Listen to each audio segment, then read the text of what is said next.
Mon Seigneur et mon Dieu, je crois fermement que tu es ici et que tu me vois et que tu m'entends.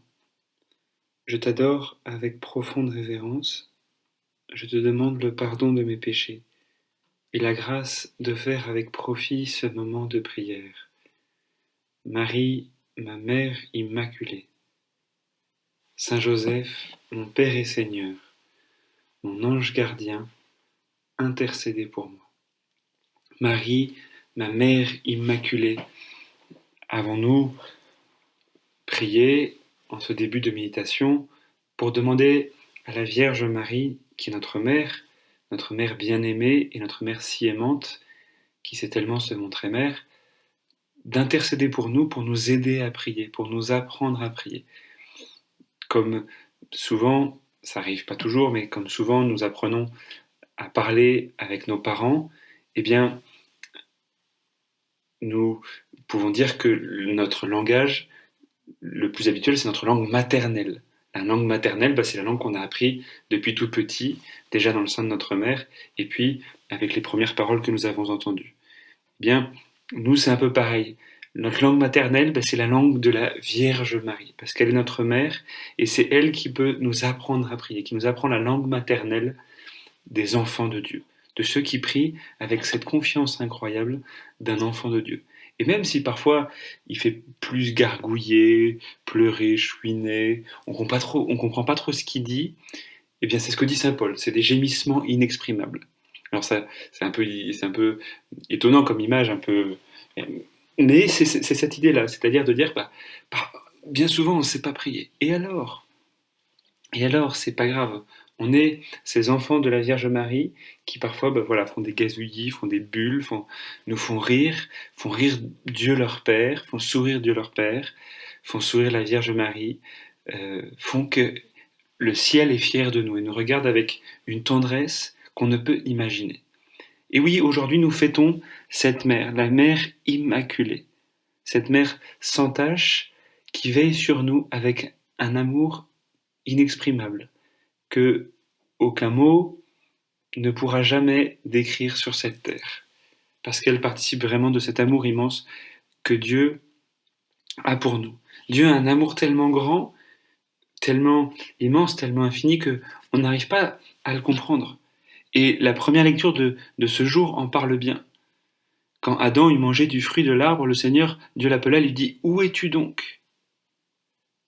L'homme répondit: « J'ai entendu ta voix dans le jardin, j'ai pris peur parce que je suis nu et je me suis caché. » Dieu cherche l'homme, Dieu te cherche. Jésus est descendu sur la terre pour venir te chercher. Il est venu dans le sein de Marie, la Mère Immaculée, pour venir te chercher. Et il a voulu avoir cette mère pour lui, mais aussi te la donner pour te montrer à quel point il voulait venir te chercher. Parce que les entrailles de la Vierge Marie, les entrailles de cette mère, dont on parle à chaque fois que nous disons « Je vous salue Marie, pleine de grâce, le Seigneur est avec toi, tu es bénie entre toutes les femmes, et Jésus, le fruit de tes entrailles, est béni », ces entrailles-là sont les entrailles d'une mère qui te cherche avec anxiété, une anxiété pacifique, mais une anxiété quand même. Je ne sais pas si tu te souviens de cette scène de l'Évangile où on parle de la Vierge Marie qui est avec Joseph et l'enfant Jésus en pèlerinage à Jérusalem, et lorsqu'ils reviennent de Jérusalem à Nazareth, l'enfant Jésus est perdu. Et on voit avec quelle angoisse il cherche l'enfant Jésus. Mais c'est avec cette même angoisse que la Vierge Marie te cherche, pour te reconduire dans le cœur de Dieu, pour te ramener dans le cœur de Dieu. L'autre jour, je lisais une notice d'une abbaye française, Notre-Dame de la Garde, qui se trouve dans le sud-ouest de la France, qui parlait de la vocation d'un moine qui prenait l'habit, qui commençait sa vie religieuse, et la chroniqueur disait, voilà, il vient pour chercher Dieu sans jamais oublier, ajoutait le chroniqueur, que c'est d'abord Dieu qui est venu le chercher, que c'est d'abord Dieu qui le cherche. Non mais c'est extraordinaire, c'est-à-dire que la Vierge Marie, elle participe de ça envers toi.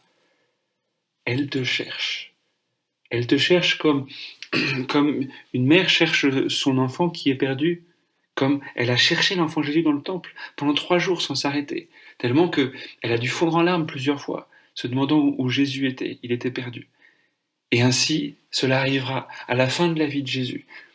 Lorsque celui-ci mourra, eh bien, il sera 3 jours dans la mort. Pourquoi? Pour venir te chercher même quand toi tu es mort. La Vierge Marie a accepté de donner son Fils, de te donner son Fils, de le donner à l'humanité tout entière, pour venir te chercher. Non mais c'est inimaginable, c'est inconcevable. C'est-à-dire que si nous on commençait à penser Dieu, ben souvent on aurait tendance à dire non mais Dieu, le mal, Dieu, quand je souffre, il ne comprend pas, Dieu s'il savait, etc. Mais attends, Dieu, il t'aime tellement qu'au fait, il a accepté d'être perdu pour sa mère, pour sa propre mère parfaite, immaculée, sans tache. Elle n'avait pas de péché, elle n'avait pas de problème de péché. Pour te retrouver, pour te ramener à lui, pour te montrer combien il t'aimait. Et la Vierge Marie, elle participe de cet amour. Elle a dit oui à ce plan. C'est pour ça qu'elle est immaculée, parce qu'elle voit la volonté de Dieu avec ses yeux et tout de suite elle dit oui. Tout de suite elle dit oui. Et quand elle se demande le moyen, comment cela va-t-il se faire puisque je suis vierge, dit-on dans l'Évangile, mais c'est pas pourquoi est-ce que tu me demandes ça, etc. C'est comment est-ce que je vais pouvoir faire moi pour accomplir cette volonté-là. L'Esprit Saint descendra sur toi et la puissance du Très-Haut. Voilà la splendeur de la Vierge Marie. Elle est complètement unie à la volonté de Dieu. Elle ne fait qu'un. Et donc, eh bien, elle est intéressée par une seule chose, c'est que tu ailles dans le cœur de Dieu, que tu vives dans le cœur de Dieu, que tu vives sous le regard de ton Père, que tu laisses le Fils de Dieu te transformer en lui, que tu laisses l'Esprit Saint renouveler en toi tout le mystère de Jésus, Dieu, la deuxième personne de la Trinité, fait homme. Voilà le désir de la Vierge Marie, de te combler d'une joie sans fin.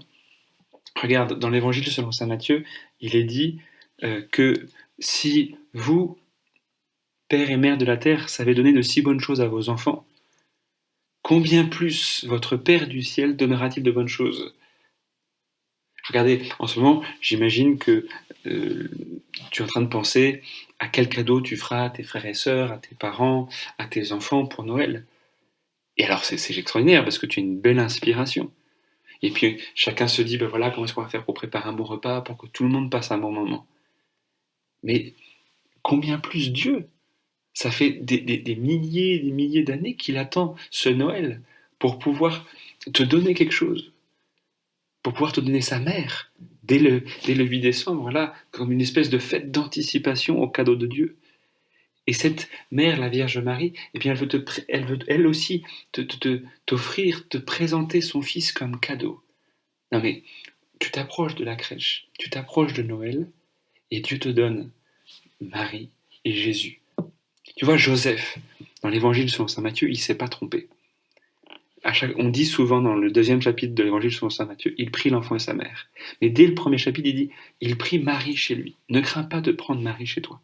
Tu vois, l'homme dans le jardin, j'ai entendu ta voix dans le jardin, j'ai pris peur parce que je suis nu. Et je me suis caché. Parfois, on peut avoir honte de nous-mêmes. On peut avoir honte de ce qu'on est. Tu peux ne pas arriver à avoir confiance en toi. Tu peux avoir fait des erreurs plus ou moins graves que tu voudrais cacher à la face de la terre et à tes propres yeux. Mais ne te juge pas. Laisse Marie rentrer chez toi. Elle est là à la porte avec l'enfant Jésus. Et elle frappe. Peut-être l'a-t-elle encore dans son sein. Mais elle veut rentrer chez toi pour te donner le plus beau cadeau que jamais tu ne pourras demander, ni même imaginer. Si tu avais imaginé un tel cadeau, bah tu serais Dieu. Mais comme tu n'es pas Dieu, enfin je crois pas, eh ben tu peux pas imaginer un tel cadeau.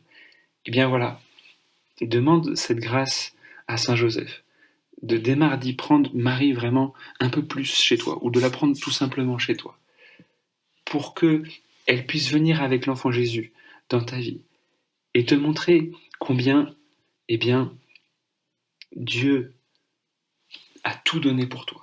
Que tu puisses dire avec saint Paul, cette phrase extraordinaire qu'il dit dans la lettre aux Galates, il m'a aimé et il s'est livré pour moi. Ma vie maintenant, je la vis dans la foi au Fils de Dieu qui m'a aimé et s'est livré pour moi. Et tout ce qui vivait était marqué par ça. Eh bien, aujourd'hui, que ta journée, cette journée extraordinaire de l'Immaculée Conception, moi j'habite en Espagne et c'est tellement extraordinaire ici que c'est solennité, donc on ne travaille pas. Enfin, disons que c'est un jour chômé. eh bien, que aujourd'hui, souvent, tu t'adresses à la Vierge Marie et tu dis, viens chez moi. Et que tu dises à Jésus, viens chez moi. Et surtout, surtout, lorsque tu n'y arrives pas, lorsque tu te sens assailli par le combat, par les tentations, ou même que tu es fatigué, que tu en as marre du masque, de l'enfermement, de certaines bêtises qu'on entend, etc., de dire, viens Jésus, viens Marie. Marie, viens avec Jésus dans nos vies, dans ma vie. Donne-moi de vivre vraiment de ma foi. Je te remercie, mon Dieu, des bonnes résolutions, des actes d'amour et des bonnes inspirations que tu m'as communiquées dans cette méditation. Je te demande la grâce de m'aider à les mettre en pratique. Marie, ma mère immaculée, Saint Joseph, mon Père et Seigneur, mon ange gardien, intercédez pour moi.